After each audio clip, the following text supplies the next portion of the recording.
మిత్రులారా, ఏ కాలంలో ఉన్నాం మనం? చిన్నపిల్లల ఆహారాన్ని తీసుకువెళ్ళే వాళ్ళను అరెస్ట్ చేస్తారు. చక్రబంధంలో ఉన్న వాళ్లకు సహాయం చేయడానికి వెళ్ళే వాళ్ళను నేరస్తులుగా పరిగణించి అరెస్ట్ చేస్తారు. ఇది ఈ దేశం కథ మాత్రమే కాదు, ప్రపంచవ్యాప్తంగా ఇదే కథ జరుగుతోంది. అందులోనూ అరెస్ట్ అయిన వాళ్ళు సాధారణమైన మనుషులు కారు. గ్రేటా థన్బెర్గ్ పేరు మీరు వినే ఉంటారు. 7 సంవత్సరాల కింద 2018లో 15 ఏళ్ల పాపగా ఆ స్వీడిష్ బాలిక ప్రపంచమంతా ప్రఖ్యాతి పొందింది. స్వీడన్ రాజధాని స్టాక్హోమ్లో పార్లమెంటు ముందు ఆమె స్కూల్ స్ట్రైక్ ఫర్ క్లైమేట్ అని వాతావరణ విధ్వంసానికి వ్యతిరేకంగా పర్యావరణ పరిరక్షణ కోసం ఒక ఉద్యమం ప్రారంభించింది. ఆ ఉద్యమం ప్రపంచవ్యాప్తంగా ప్రకంపనలు సృష్టించి గ్రేటా థన్బెర్గ్ మీద ప్రపంచమంతా ఎన్నో రచనలు వచ్చాయి. ఎందరో ఆమె గురించి మాట్లాడుకున్నారు. తెలుగు సమాజంలో కూడా గ్రేటా థన్బెర్గ్ గురించి మాట్లాడుకున్నారు. నిజానికి ఈ 7 సంవత్సరాలుగా అనేక ప్రజా ఉద్యమాలలో ఆమె పాల్గొంటూ ఉన్నది. ప్రజా ఉద్యమాలలో ఆమె అరెస్టులకు, జరిమానాలకు కూడా గురవుతూ ఉన్నది. ఇవాళ మళ్ళీ ఒకసారి ఆమెను ఇజ్రాయెల్ ప్రభుత్వం అరెస్ట్ చేసింది. My name is Greta Thunberg and I am from Sweden. If you see this video, we have been intercepted and kidnapped in international waters by the Israeli occupational forces. మీ అందరికీ తెలుసు, Gaza మీద Israel అత్యంత భయానకమైన bomb దాడులు, drone దాడులు, సైనిక దాడులు సాగిస్తూ ఉన్నది.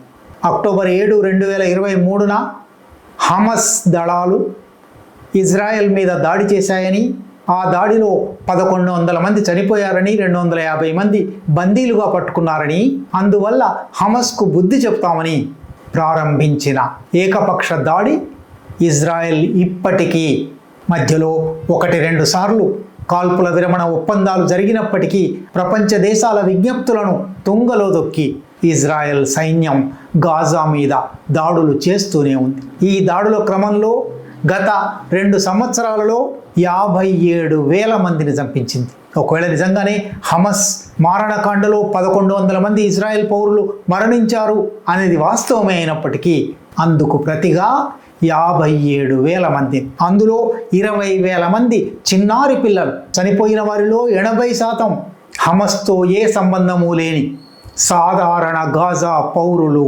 తమ నిత్య జీవితాలలో ఉన్నవాళ్ళు, ఆసుపత్రుల్లో ఉన్నవాళ్ళు, విద్యా సంస్థలలో ఉన్నవాళ్ళు, జర్నలిస్టులు. ఈ 2 సంవత్సరాల్లో 200 మంది జర్నలిస్టులను చంపేశారు. యుద్ధంలో కూడా రెడ్ క్రాస్ జెండా ఉంటే, ఆసుపత్రి అయితే, విద్యాలయం అయితే వాటి మీద బాంబులు వేయకూడదు, వాటి మీద దాడి చేయకూడదు అని అంతర్జాతీయ న్యాయ సూత్రాలు ఉన్నాయి.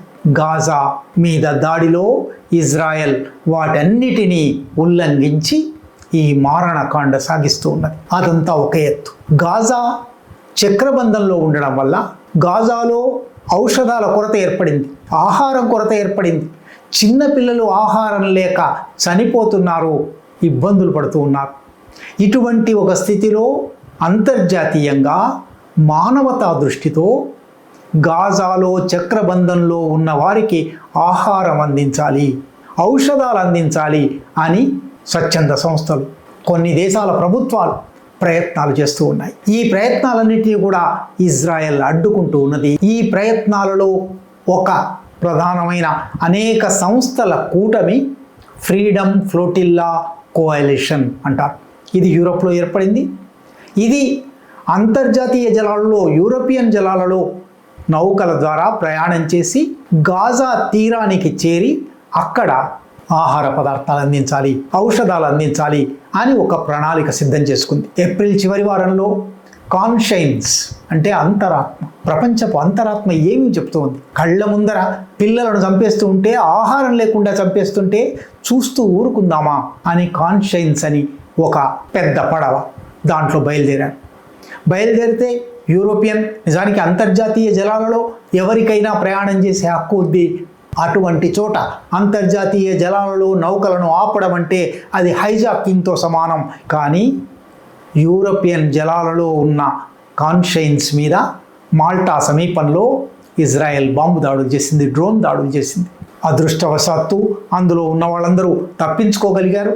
కానీ నౌక తగలబడిపోయింది. అది తగలబడిపోయిన తర్వాత నిజానికి ఆ నౌక మీదనే ఆహార పదార్థాలు, ఔషధాలు, చిన్నపిల్లల ఆహారం పట్టుకొని నేను కూడా వెళ్తాను అని అంతర్జాతీయ వాతావరణ పరిరక్షణ ఉద్యమకారిణి గ్రేటా థన్బర్గ్ 15 ఏట ప్రపంచ ప్రఖ్యాతి పొందింది. ఇప్పుడు 22 సంవత్సరాలు ఆమె ప్రకటించింది. కాన్షియన్స్ మీద వెళ్ళలేకపోయింది. ఇప్పుడు రెండో ఓడను జూన్ 2న పంపించారు. ఈ రెండో ఓడకు మ్యాడ్లీన్ అని పేరు పెట్టారు. మ్యాడ్లీన్ అనేది ఒక స్త్రీ పేరు. గాజాకు చెందిన ఏకైక చేపలు పట్టే యువతి.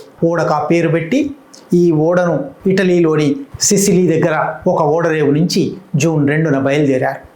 ఇందులో గ్రేటా థన్బెర్గ్తో పాటు బ్రెజిల్కు, ఫ్రాన్స్కు, జర్మనీకి, నెదర్లాండ్స్కు, స్పెయిన్కు, టర్కీకి చెందిన 12 మంది ఉన్నారు. అందులో జర్మనీ నుంచి ఉన్నవారు ఒక ప్రపంచ ప్రఖ్యాత న్యాయవాది. వీళ్ళందరూ ఆ ఓడలో తమ 12 మందితో పాటు కొన్ని బియ్యం, కొన్ని ఔషధాలు, కొన్ని బేబీ ఫార్ములాస్, చిన్నపిల్లల ఆహారం, పాల పొడి లాంటివి వాళ్ళు ప్రధానంగా చెప్పారు. ఇది మేము ఆ చక్రబంధంలో ఉన్న వాళ్లకు ఆహారం అందడం లేదు, ఔషధాలు అందడం లేదు, శిశు ఆహారం అందడం లేదు, కనుక సింబాలిక్గా కొంత క్వాంటిటీ మాత్రమే తీసుకుపోతున్నాము, చక్రబంధాన్ని ఛేదించి ఆహారం అందించాలి అని అంతర్జాతీయ జలాలలో ప్రయాణం చేస్తూ ఉన్నారు. ఆ ఓడ కొన్ని గంటల కింద గాజా తీరానికి కొన్ని డజన్ల మైళ్ళ దూరంలో ఉన్నప్పుడు ఇజ్రాయెల్ సైన్యం ఆ ఓడ మీద దాడి చేసి, వాళ్ళందరూ ప్రపంచ ప్రఖ్యాత ఉద్యమకారులు, వాళ్లను అరెస్ట్ చేసి ఇజ్రాయెల్కు తీసుకుపోతూ ఉన్నారు. ఇజ్రాయెల్ దౌర్జన్యానికి, ఇజ్రాయెల్ దురహంకారానికి ఇంతకన్నా మరొక చిహ్నం అక్కర్లేదు. గాజాలో అంటే అది ఒక వివాదం 7-8 దశాబ్దాలుగా జరుగుతుంది.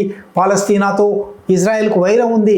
కానీ ఇవాళ ఇక్కడ అరెస్ట్ అయిన వాళ్ళు అందరికందరూ మానవతావాదులైన, చిన్నపిల్లలు ఆహారం లేకుండా చచ్చిపోతున్నారు కనుక వాళ్లకు ఆహారం అందించాలి అని బయలుదేరిన 12 మందిని అరెస్ట్ చేసి ఇవాళ చాలా ప్రపంచ సంస్థలు గత 2-3 గంటలుగా అంతర్జాతీయ సంస్థలన్నీ ఐక్యరాజ్య సమితితో సహా ప్రకటిస్తున్నాయి.